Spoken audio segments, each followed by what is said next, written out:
Il y a des nouvelles qui tombent comme un coup de tonnerre dans un ciel sans nuages. Ce lundi 21 avril, le monde s'est figé. Le pape François s'est éteint à Rome, à l'âge de 88 ans.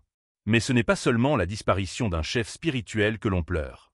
C'est celle d'un homme qui, par sa voix douce mais ferme, a su rassembler bien au-delà des frontières de sa foi. En Algérie, la nouvelle a provoqué une onde d'émotions inattendues mais profondément sincères. Le président Abdelmadjid Tebboune, dans un hommage sobre mais empreint de gravité, a salué une éminente personnalité au service des causes des opprimés. Pendant ce temps, du côté de la Grande Mosquée de Paris, Chemedine Hafiz rappelait combien François avait incarné une figure rare, celle d'un pont entre les peuples.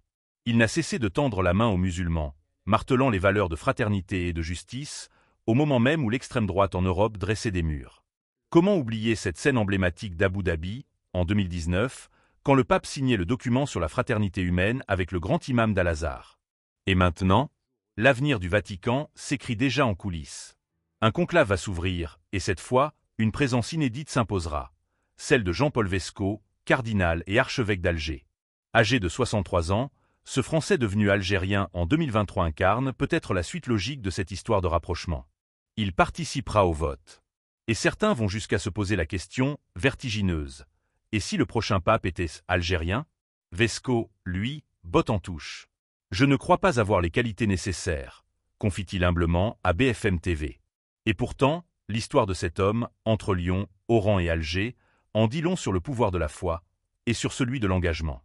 Revenu en Algérie en 2012 après un court passage en France, il a traversé les crises, pris position dans les débats houleux entre Paris et Alger et n'a jamais cessé de défendre l'inclusivité et le dialogue. En 2024, c'est le pape François lui-même qui le nomme cardinal, et en janvier 2025, il entre au dicaster pour le dialogue interreligieux. Un parcours qui laisse peu de doutes sur sa stature. Mais ce conclave ne se joue pas que dans les urnes. Il se joue dans les cœurs. Dans le poids symbolique de chaque voix.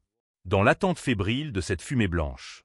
Et dans les espoirs que les fidèles, catholiques ou non, placent en l'avenir d'une Église appelée, plus que jamais, à être un phare. Alors, que restera-t-il du pape François?